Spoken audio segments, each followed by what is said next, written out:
अस्सलाम वालेकुम। आज हम बात करेंगे बेसिक कंसेप्ट्स ऑफ केमिस्ट्री के बारे में कि केमिस्ट्री के बेसिक कंसेप्ट्स क्या हैं। तो सबसे पहले केमिस्ट्री के डिफ़ाइन देखते हैं कि केमिस्ट्री है क्या। Study of matters. Study of matters, हम मैटर्स की स्टडी को केमिस्ट्री कहते हैं। अब उसके अंदर आ जाते हैं उसकी कंपोजिशन, उसके रिएक्शंस कि वो किन किन चीज़ों से मिलकर बना है, तो वो एक केमिस्ट्री में ही डिफ़ाइन की जाती है। अब मैटर है क्या? मैटर वो चीज़ है जो कि जगह भी घेरे, ऑक्यूपाई स्पेस एंड और वेट भी हो उसका। That occupy space and having weight, वो क्या कहलाती है? मैटर कहलाती है। अगर हम इसकी डिफ़ाइन भी करें, the substance of the universe from a grain of star sand to a star is called matter. तो ये एक मैटर की डिफ़ाइन होगी। अब मैटर है क्या? अगर हम इसकी प्रॉपर्टीज़ को देखें तो मैटर्स की दो प्रॉपर्टीज़ बनेगी। एक बनेगी physical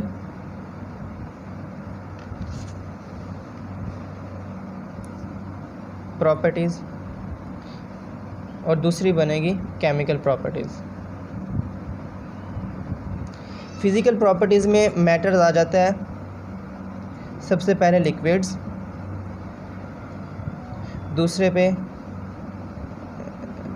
gases, solids and fourth पे आता है प्लाज्मा।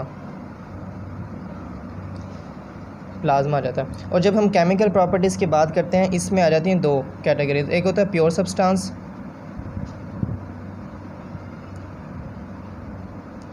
और दूसरा होता है मिक्सचर।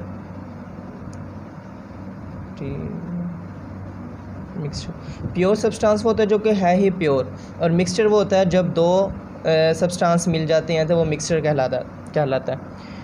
तो फिर आगे प्योर सब्सटेंस को अगर हम देखें, प्योर सब्सटेंस की बात करें, अभी हम फिज़िकल प्रॉपर्टीज़ को अभी हम बाद में डिस्कस करेंगे, पहले केमिकल प्रॉपर्टीज़ को बस आज ओवरव्यू ही लिया जा रहा है। प्योर सब्सटेंस में आ जाते हैं एलिमेंट्स, और पहले नंबर पर एलिमेंट्स, दूसरे नंबर पर आ जाते हैं कंपाउंड्स। एलिमेंट्स की अगर हम फर्दर क्लासिफिकेशन करें तो इसमें आ जाते हैं पहले मेटल्स, नॉन मेटल्स और मेटलॉइड्स।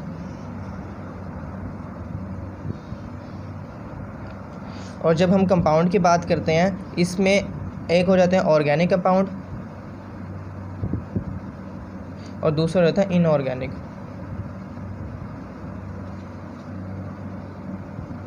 Inorganic compounds. और ये इंशाल्लाह आगे चैप्टर आएगा तो हम उसमें metal, non metals and metalloids को हम पीरियोडिक टेबल के ज़रिए से देखेंगे, और इनकी प्रॉपर्टीज़ और ये कौन कौन सी ग्रुप में, कौन कौन से पीरियड्स में ये मेटल्स पाए जाते हैं, नॉन मेटल्स पाए जाते हैं, मेटलॉइड्स पाए जाते हैं, ये और ऑर्गेनिक और इनऑर्गेनिक कंपाउंड्स के बारे में हम बाद में देखेंगे। अच्छा, अब जो लफ्ज़ मैटर था, अब ये जब जगह घेर रहा है और वेट रखता है, जब वेट रखता है तो कुछ ना कुछ उसका कोई यूनिट तो होगा ना उसे डिस्क्राइब करने के लिए। तो मीन्स के जब जगह घेरा है कोई ना कोई वॉल्यूम होगा। जब वर्ड वॉल्यूम आता है तो इसे हम डिनोट करते हैं वी से, और इसका यूनिट होता है मीटर क्यूब। और जब वॉल्यूम है, जब किसी चीज़ का वॉल्यूम होता है, इट मीन्स कि वो डेंसिटी भी रखता है। डेंसिटी कहते हैं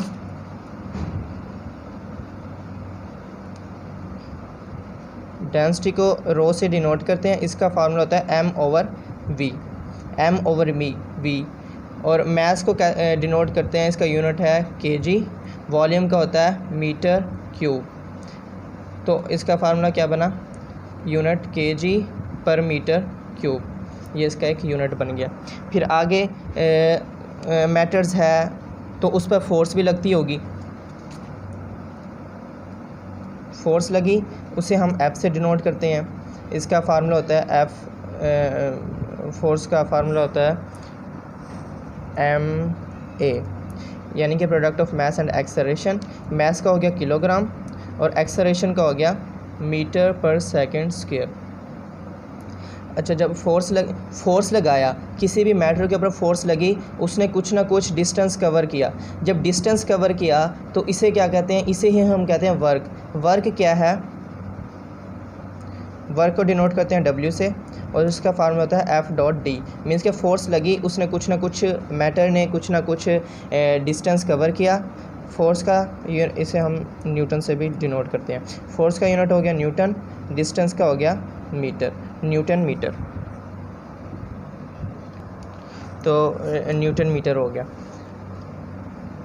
और फिर केमिस्ट्री में कुछ फार्मूलाज भी होते हैं, मिसाल के तौर पे मतलब कि कुछ प्रीफिक्सेस भी होते हैं। हमने कोई भी चीज़ लेनी है, अब तो नैनो टेक्नोलॉजी आ गई है, नैनो कहते हैं 10⁻⁻⁹ को। तो हम पहले प्रीफिक्सेस डिस्कस कर लेते हैं, क्योंकि आज बेसिक कंसेप्ट्स के बारे में बात हो रही है, तो बेसिक हम आज केमिस्ट्री डिस्कस कर रहे हैं। तो प्रीफिक्सेस 9th की बुक में भी है, और आपको ये फर्स्ट ईयर की फ़िज़िक्स में भी मिल जाएगा। फर्स्ट ईयर की फ़िज़िक्स का पहला चैप्टर आई थिंक कि उसमें मिल जाएगा।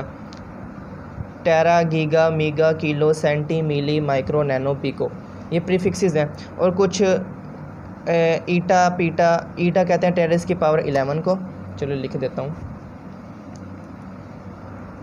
ईटा कहते हैं, इसको ई से डिनोट करते हैं 10⁻18 को। पीटा, इसको पी से डिनोट करते हैं 10⁻15 होता है।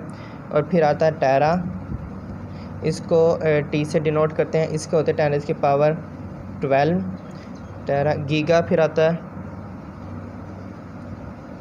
इसको हम डिनोट करते हैं जी से, इसकी होती है 10⁻9। फिर आगे आता है मीगा, इसको हम डिनोट करते हैं एम से, इसकी होती है पावर ऑफ 10⁻6। फिर आता है किलो, इसको हम डिनोट करते हैं के से, और इसको हम लिखते हैं 10⁻3। फिर आगे आता है हेक्टो, इसको हम एच से डिनोट करते हैं, इसके होते हैं 10⁻2। हेक्टो के होते हैं 10⁻2। फिर उसके बाद आता है डेसी,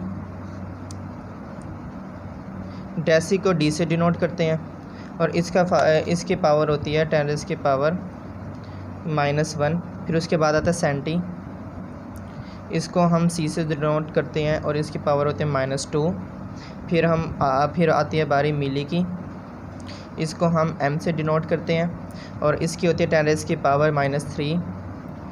फिर उसके बाद आता है माइक्रो, उसको हम माइक्रो इससे डिनोट करते हैं, इसकी पावर होती है 10⁻6। फिर उसके बाद आता है नैनो, इसकी पावर होती है, इसको हम एन से डिनोट करते हैं 10⁻9। फिर उसके बाद आता है पीको, पीको को हम डिनोट करते हैं पी से, इसकी पावर होती है 10⁻12। उसके बाद आता है फेम्टो, फेम्टो को हम डिनोट करते हैं एफ से, उसकी पावर होती है 10⁻15। उसके बाद फेम्टो के बाद आता है एटो, इसको हम डिनोट करते हैं ए से, इसकी पावर होती है 10⁻18। उसके बाद आता है जिप्टो, इसको हम डिनोट करते हैं जेड से, इसकी पावर होती है 10⁻21। फिर उसके बाद आता है योक्टो, इसको हम वाई से डिनोट करते हैं, और इसकी पावर होती है 10⁻24। ये थे प्रीफिक्सेस जो कि केमिस्ट्री में इस्तेमाल होते हैं। काफ़ी बड़ी बड़ी रकमें होती हैं, तो उनको लिखने के लिए हम इस्तेमाल करते हैं। मिसाल के तौर पे अब आ जाता है 6.02 × 10⁻21 क्या है? जिप्टो है, तो इसे हम लिखते हैं 6.02 जिप्टो। मीन्स के इसको हम डिनोट कर सकते हैं AMU, ये एटॉमिक मैस यूनिट है। ये बाद में हम जब ये टॉपिक करेंगे तो आपको समझ आ जाएगी सारी। तो मतलब हम लिख सकते हैं फॉर एग्जांपल 1000 ग्राम, 1000 ग्राम, तो हम 1000 किसके बराबर होता है? किलो के बराबर होता है। ये मैंने आपको यहाँ पे बताया, किलो होती है 10⁻3 के, 10⁻3 के। इट मीन्स के 1000 3 0 है, तो इसकी जगह मैं 10⁻3 लिख सकता हूँ। ये किसके इक्वल था? किलो के ग्राम। ये किसके इक्वल था? किलो ना, तो हम इसकी जगह के जी लिख सकते हैं। ये थी प्रीफिक्सेस। उसके बाद ये प्रीफिक्सेस हो गई। तो हमने आज जो डिस्कस करना था वो फ़िज़िकल प्रॉपर्टीज़ के बारे में थोड़ा सा डिस्कस करना था। गैसेस की फ़िज़िकल प्रॉपर्टीज़ के बारे में इसकी काफ़ी सारी प्रॉपर्टीज़ हैं। सबसे पहली प्रॉपर्टीज़ ये है कि gases are no rigid. Gases जो होती हैं वो नो रिजिड होती हैं। रिजिड से मुराद के सख्त। पहली प्रॉपर्टीज़ क्या आ गई?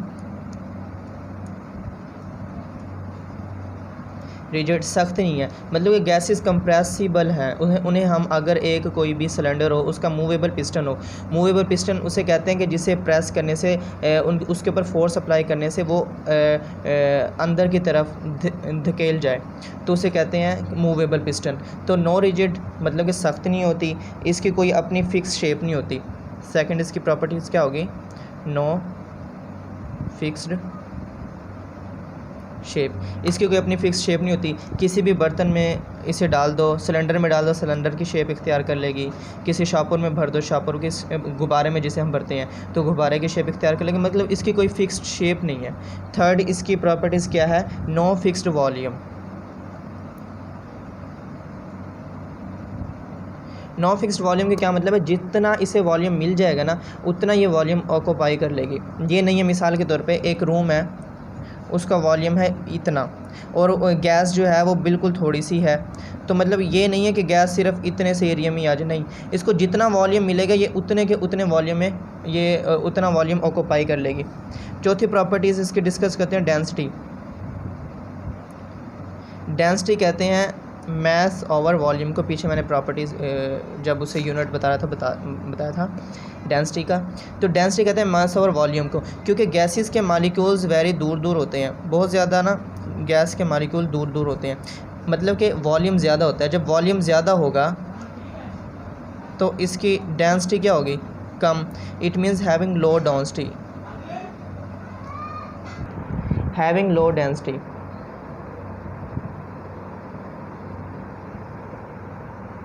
अब जो इसकी नेक्स्ट प्रॉपर्टी के बारे में हम डिस्कस करते हैं वो है इसकी, ये डिफ्यूज़ भी हो सकती है और एफ्यूज़ भी हो सकती है, मतलब कि दे कैन बी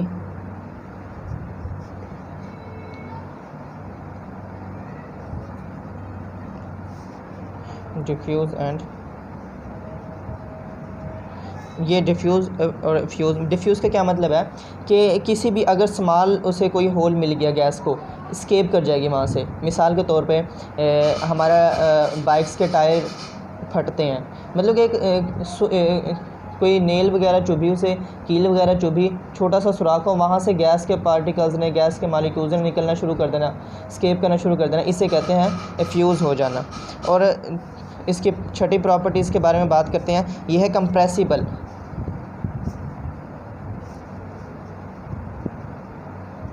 कंप्रेसिबल का क्या मतलब है? ये कंप्रेस हो सकती है, मतलब इसके ऊपर अगर हम फोर्स या प्रेशर अप्लाई करें तो ये मिसाल के तौर पे ये एक सिलेंडर है, इसका ये मूवेबल पिस्टन है, वो मूवेबल पिस्टन, अगर इसके ऊपर हमने फोर्स अप्लाई की या प्रेशर अप्लाई किया तो क्या होगा? ये सिलेंडर इधर से इधर शिफ्ट हो जाएगा, मतलब कि कंप्रेस हो सकती है गैस, ये कंप्रेसिबल है। अच्छा, ये एक्सपैंड ऑन हीटिंग, अगर हम इसे हीट देते हैं ना तो ये एक्सपैंड करती है, मतलब कि ये हीट देने पे इसका जो मूवेबल पिस्टन है वो अपवर्ड जो है ना वो मूव करेगा। इसे ही कहते हैं चार्ल्स लॉ है थर्ड चैप्टर में। इंशाल्लाह ये थर्ड चैप्टर के साथ ही रिलेट कर देंगे।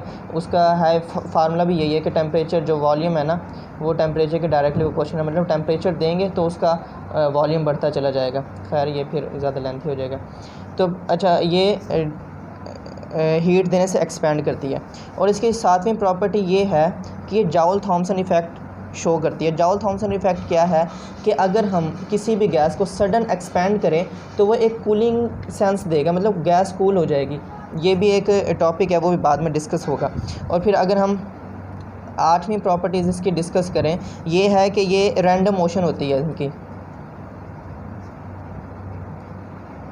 रैंडम मोशन होती है, मतलब कि कोई भी इनकी ऐसे नहीं है कि कोई गैस मालिक्यूल इधर जा रहा है तो फिर दूसरा भी इधर ही जाएगा, तीसरा भी नहीं, कोई इधर जा रहा है तो दूसरा इधर जाएगा, तीसरा इधर जाएगा, चौथा इधर जाएगा, मतलब इनके रैंडम मोशन होती है, रेगुलर मोशन नहीं होती, रैंडम मोशन के साथ ये मूव करते हैं। और इनके दरमियान जो इंटर मालिकुलर फोर्सेज होती हैं ना, नौवीं प्रॉपर्टी, इंटर मालिकुलर फोर्सेज, बहुत ही ज़्यादा वीक होती हैं इनके दरमियान। इंटरमॉलिक्यूलर फोर्सेस वीक हैं तो ये इधर उधर मूव कर रहे हैं। सॉलिड में इंटरमॉलिक्यूलर फोर्सेस बहुत ज़्यादा स्ट्रॉन्ग होती हैं, इस वजह से उनकी फिक्स्ड शेप होती है, फिक्स्ड ही वॉल्यूम होता है, मतलब उसमें टाइटली पैक्ड होते हैं मॉलिक्यूल। इनके दरमियान इंटरमॉलिक्यूलर फोर्सेस बहुत ज़्यादा हैं। अब गैसेस के दरमियान इंटरमॉलिक्यूलर फोर्सेस कम है तो इस वजह से ये इधर उधर मूव कर जाते हैं। और इसकी 10वीं प्रॉपर्टीज़ देखें, इनमें क्लूजन प्रेजेंट होती है, क्लूजन होती है इनके दरमियान, मतलब गैस के molecules with the walls of the container भी टकराते हैं, आपस में भी टकराते हैं, जिनकी वजह से इनकी डायरेक्शन चेंज होती रहती है। इनकी डायरेक्शन चेंज किस वजह से होती है? Due to क्लूजन। क्लूजन होती है तो इनकी डायरेक्शन चेंज हो जाती है। और इसकी 11वीं प्रॉपर्टीज़ देखते हैं। अब जैसे जैसे इसकी डायरेक्शन चेंज क्यों होती है? Due to the high kinetic energy. इनकी काइनेटिक एनर्जी बहुत ज़्यादा होती है। काइनेटिक एनर्जी का फार्मूला था 1/2 mv², मतलब वेलोसिटी, टकराने से उनकी वेलोसिटी बढ़ रही है, वेलोसिटी बढ़ी है तो उनकी काइनेटिक एनर्जी बढ़ रही है, काइनेटिक एनर्जी बढ़ने से मीन्स कि उनकी एनर्जी क्या होती है? काइनेटिक एनर्जी ज़्यादा होती है। फॉर एग्ज़ाम्पल अगर हम गैसेस को देखें तो एयर हो गई, इसकी एग्जांपल्स में लिखेंगे। एयर हो गई, CH4, इसे कहते हैं मीथेन। ये वो जो हमने पीछे डिस्कस किया ना, ये ऑर्गेनिक कंपाउंड्स, जो ये ऑर्गेनिक कंपाउंड ही है, ये CH4 मीथेन, जिसे हम कहते हैं सुई गैस। अमोनिया हो गया, अमोनिया गैस। ये सारी की सारी इसकी प्रॉपर्टीज़ हैं। इंशाल्लाह कल हम डिस्कस करेंगे अबाउट लिक्विड्स एंड सॉलिड्स। अल्लाह हाफिज़। उम्मीद कि आपको समझ आ गई होगी।